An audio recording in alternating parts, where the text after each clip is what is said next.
Welcome to the Middle Way Podcast. My name is Dr. Matthew Goodman. This podcast is about seeing the world through the lens of interconnectedness. It's about recognizing our common humanity and discovering pragmatic solutions to improve well-being from the individual to the collective. Thank you so much for being here. Welcome back, or welcome to the Middle Way Podcast. This episode is a bit different and a bit experimental. In this episode, I talk about ego, which is not new for the show, but here I talk about it from my own personal experience and share my experience as someone who has had OCD pretty much my whole life. So, as I say in the episode, I think that OCD is actually a really good example of just one of the ways that ego manifests itself. It provides sort of a prism through which we can see and understand ego. This is sort of a first for me. I've never really opened up about my experience having OCD before. So it's a bit of an experiment. I hope that you can find this relatable in some way, whether you're someone who has anxiety or maybe even has obsessive compulsive disorder, or just as a human being who also has an ego. I think that all of the ways that ego manifests in our own life can really be narrowed down and funneled down into a core experience, which we sort of get into. But in that core experience is this addiction to self, addiction to having an ego. I would love to hear any thoughts or feedback that you have. Always feel free to reach out, get in touch.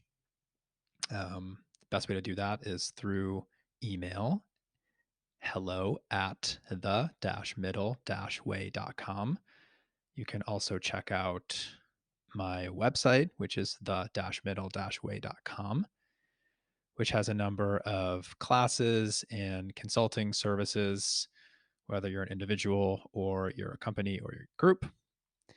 And if you enjoy this episode or you have enjoyed other episodes, the best way that you can support the show is by subscribing and by leaving a rating or review. I very much appreciate you. I appreciate you listening. And thank you for being here. I look forward to seeing you on another episode. When I was working on a recent blog post and podcast episode on addiction to separation, I was writing about the process of addiction and a sense of separation in the world, but I also had an insight about addiction on a personal level and how, in fact, we're all addicted to something, and my own addictions to, in this episode, what I'm going to describe as ego. I'm addicted to ego. I think this is a fundamental thing about being human. And I thought it would be nice in this episode to actually unpack this. What does that mean to be addicted to ego as a human being? And how has this manifested in my own experience? So I just want to make clear at the outset that I don't mean to minimize or dismiss or downplay the significance and the experience of addiction kind of in the classical sense. For example, being addicted to a substance when talking about being addicted to ego. But I do think actually it's a very similar, if not the same, process that underlies addiction to ego and addiction to substance. As I'll describe in this episode, I think that addiction to ego is really at the heart of our suffering. And this addiction can manifest in many different ways for people. It manifests in our mental health symptoms, it manifests in our physical health symptoms. I really think that this is at the core. So let's just talk about ego to start off with. What is ego? And I'll just give my interpretation of this. But from a Buddhist sense or from a kind of classical sense, ego is the experience of self, the experience of a separate self, the experience that I'm in here. This is me. There's something coherent about me, and there's something enduring over time about me. From the Buddhist perspective, we might say that because everything is subject to changing, even our thoughts, emotions, body sensations, even our physical bodies are always changing over time, there is no self. That's kind of a broad simplification of it. But it feels like there is. It feels like there is a self here that's experiencing things. And we have inbuilt mechanisms to protect that sense of self. This is a survival mechanism, and these survival mechanisms evolved over hundreds of thousands and millions of years and have led to what is now our current experience of being a human being, which these things are helpful in a way. These protective mechanisms are helpful in being able to have us have some control over our experience and over our environment, but they also lead to a great amount of suffering. So, ego keeps us safe, it protects us from things that we don't want to happen in our life externally. Again, we can have some control over our environment, but this same process is actually taking place internally as well. The ego is a mechanism to avoid pain and maximize pleasure and survival. And it's not just with the external things in our life. The ego is always seeking ways to not feel pain and discomfort internally as well. And this is a multi layered thing, process that's happening. This shows up, I think, in each and every moment of our experience. There are all of these very subtle ways that the ego is shifting and maneuvering and figuring out ways to not feel emotions or body sensations or experience thoughts because those things would actually threaten its existence if we were to experience those things. So the ego survives by avoiding these things. When we fully experience our experience, that sense of self is threatened and can potentially dissolve. So the ego, on one level, is avoiding our primary experience of emotions, whatever that might be. It might be feelings of sadness or shame or guilt or grief or whatever emotion, body sensation, thought that we're having. It avoids those things. So, this is one of the ways that I know that I'm addicted to ego, addicted to protecting myself from experiencing the fullness of experience, the fullness of possibility of experience in my body or the range of experience as a human being. I notice instinctively protecting against certain emotions. And then, as a consequence of that, adding another layer of ego, another layer of suffering here by judging myself harshly for doing so. So, it's easy for me to feel like I'm very practiced in mindfulness and noticing my thoughts. But I think in reality, I'm actually really just wrapped up in ego here, wrapped up in this process of trying to create a certain experience within myself. There's a me at the center of all of this, trying to make something happen, judging myself when I feel like I should be more mindful or experiencing an emotion more fully. There's all me there in the meat of that. There's ego in the middle of all of that, a sense of self. judging, censoring, evaluating, criticizing that whatever's happening right now is not right. It's not the right experience and should be different. That's what ego thrives off of. That's its fuel. So this is ego, and I'm an addict. So I guess I'll just say a little bit more about this. In my experience in this lifetime, probably in many other lifetimes as well, there is a very, very uh, persistent judge that is there, present in almost all experiences, harshly judging myself for things that I'm doing, things that I'm thinking, things that I'm feeling. It always wants to get it just right. Now, if this sounds familiar to you, then hi. And um, I know that you and I are in good company with all other human beings too. And if you happen to have a bit of a psychological ear, this might sound even more familiar in this sense of having to always have things just right, just perfect, being extremely hard on oneself, not being okay with experiences as they are. And in fact, for me, the form that this takes, which I'll describe a little bit more, is OCD, obsessive compulsive disorder.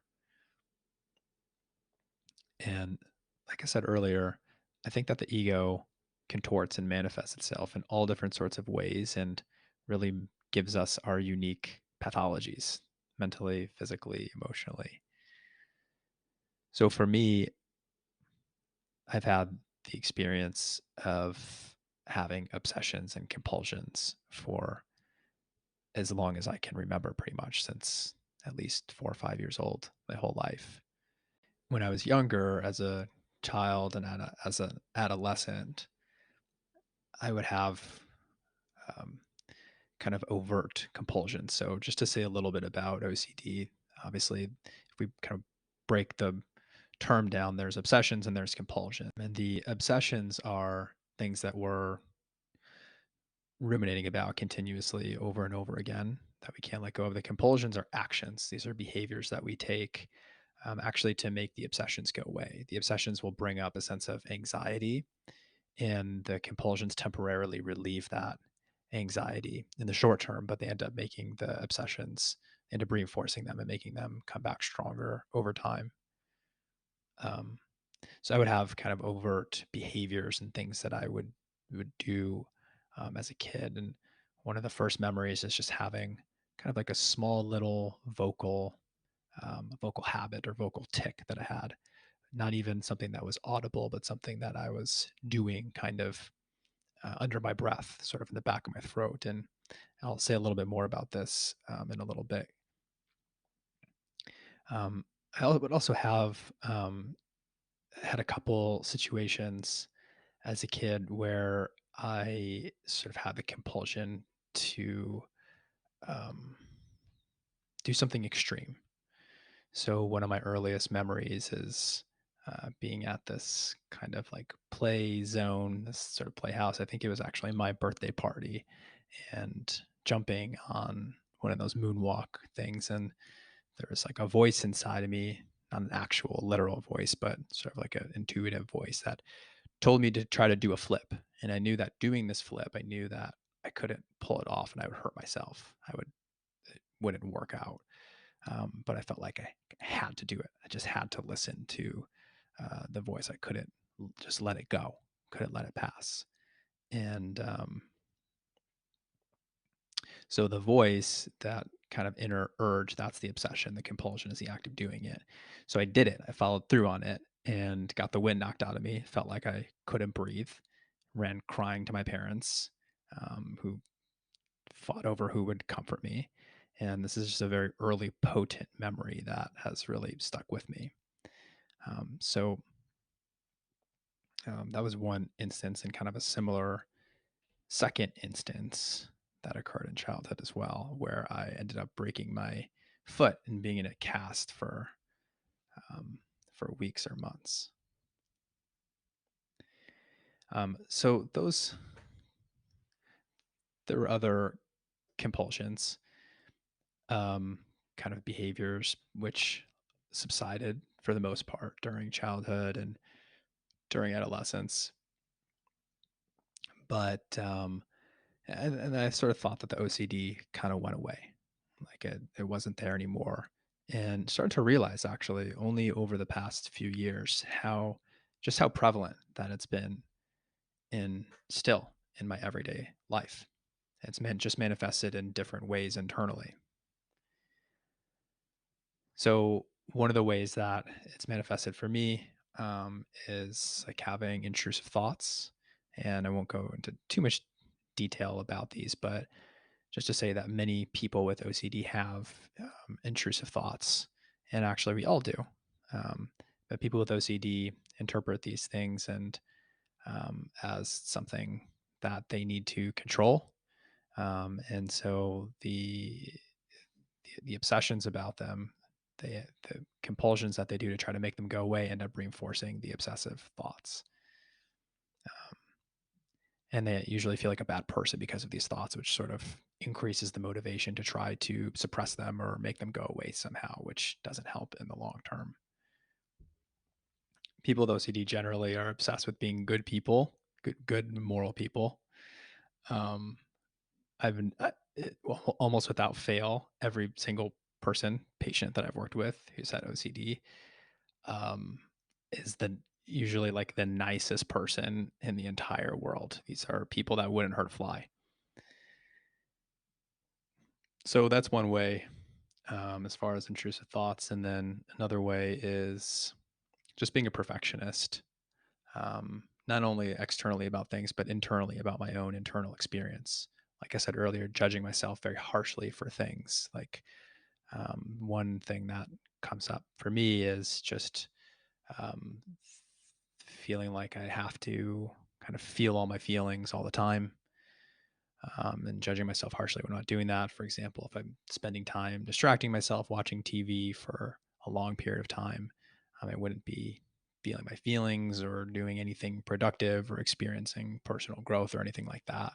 And so the sense of imperfection that comes up around that can be very difficult. And there's sort of all sorts of micro examples of that happening all the time in my own internal experience. So a lot of this is about control. It's about controlling what's happening internally, trying to be the perfect person. The ego loves control, um, and it's scared of the unknown. It wants to be in control, wants to predict what happens. This is not something that I have historically been very good at, being in the unknown and sort of letting go of control of myself as a person in my experience. Um, and I know that this is something that, as human beings who have egos, can be difficult for all of us, being in the unknown, not having total control over everything that's happening inside and outside of our lives. So, another aspect of OCD is another kind of primary trait or feature is the inability to tolerate uncertainty. In the minds of people who have OCD, we need to know everything. We need to know. Um, we need to know if our thoughts make us a bad person or not. We need to know if the door is locked or the lights are turned off or the stove is off. We need to know that our partners still love us, even though they said they did just 2 seconds ago. This need to know is an obsession, and then actually taking the steps to know is the compulsion. So we have the obsession, and then actually doing the checking, the figuring out, the reassuring, that's the compulsion that reinforces the obsession. So the compulsion eases the anxiety in the short run, but makes it worse in the long term. So I've experienced this very strongly, firsthand, and this need to know being very much embedded um, within my own psyche. And I think that it broadly stems from ego. The ego is a machine that tries to know. It's because it's a machine that needs to be in control. So this is part of anxiety. This is an inbuilt mechanism that we all have, and um, taken to its extremes, can manifest as anxiety or an anxiety disorder. Um, it's one of the things that makes us uniquely human. It's one of our superpowers. One of the things that allows us to plan and predict, and like I've said, to have some control over our environment and avoid pain and maximize pleasure, etc. But it's also the very thing that causes us to suffer so much as human beings. Okay, being super vulnerable here, but we're rolling with it. So I mentioned earlier, kind of the vocal tics, and this is also something that I've been noticing. So I just want to make good on my promise to mention earlier that I'd come back to this, and so I want to make good on my promise to talk about those for a second here. So just noticing that there's little kind of words or mantras or things that I'm kind of saying under my breath. Almost, it's more of just a sort of a motor thing that's happening with my kind of in the back of my throat. And I think that this is just a mechanism to self-soothe overwhelming emotion, and it's something that I know is taking place all the time that I'm still doing, and it's really incredible to realize that this has been happening for so many years, right under my nose, but something that I'm continuing to bring more awareness to.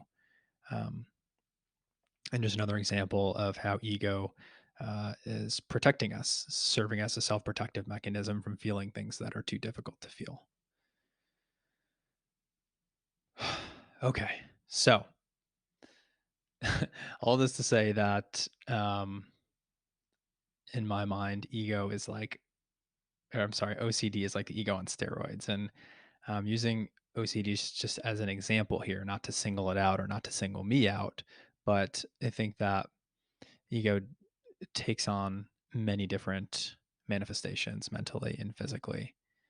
And I think that we can all reduce our stuff to this ego, this being addicted to ego in some way. I think lastly, I'll just say a little bit about how I work with these things and how one could potentially work with these things. In the case of working with obsessions and compulsions or with OCD, um, the primary treatment or intervention is called exposure and response prevention. It basically just means that we expose ourselves to the obsessions and then prevent ourselves from doing the compulsions. So just don't do it, which is much easier said than done. Um, but especially when you're getting into not overt compulsions, but things that are happening, compulsions that are happening internally, like the need to know something, the need to figure out something, to know the answer, know what's going to happen, et cetera, in the future.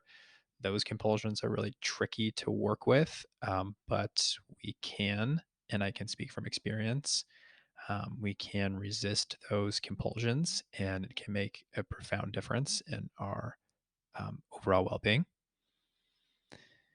Um, to gain more insight into what's happening, we can have some sort of contemplative practice like meditation, some sort of awareness of practice.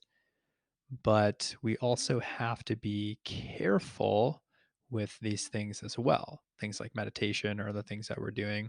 I've been practicing meditation for more than 15 years. And this is incredible to say 15 years into it, but I have to wonder now, like, have I been using my meditation practice to help myself, to help my anxiety and my OCD? Or is it in fact the other way around? Is my OCD and anxiety using meditation as a way to reinforce itself? So, in other words, meditation can be a way of serving the ego. It can be a way of seeking to gain more control over our experience and to be a more perfect person, et cetera, et cetera. It's very possible for the script to get flipped around and for ego to use meditation for its own means of survival and growth. So that's something interesting to pay attention to. But I think above and beyond anything, whether you're doing this through meditation or spiritual practice or just in general, it's really just about bringing as much love and compassion and kindness, that type of awareness to our experience as possible. That's the only way, if there is a way, of really working with these things. Everything else, I think, is can be contorted in some way, can be used and leveraged by the ego to reinforce itself. The ego cannot survive when we accept ourselves just as we are. We love ourselves just as we are, even with all of the bullshit that's happening, even with our inability to accept ourselves, our inability to, can we step back and even bring love to that, to all of it? Ego cannot survive that. So that has been the deepest thing for me, and um, probably just the truest thing that I know as a human being, and as far as having a sense of well being is acceptance and compassion and love for oneself, knowing that it's all okay, embracing our shadow and being imperfect. So this has just been my experience of having an ego and being very addicted to it. I wonder if you can relate at all in any sort of way. Um, and to end this podcast on a theme that is more consistent with the overarching theme of the podcast as a whole, just to say that the ego really at the end of the day is about the sense of separation from the rest of the world. It's not the case, at least as far as I can see, that we can totally dissolve or get rid of ego, nor would we want to do that as long as we're a human being on this planet. But we can simultaneously have a sense of connection that moves beyond self. It's kind of a both and the way that I see it and experience it. It's me, I, separate self, and someone who is connected to everything and to everyone else in the world and in the universe.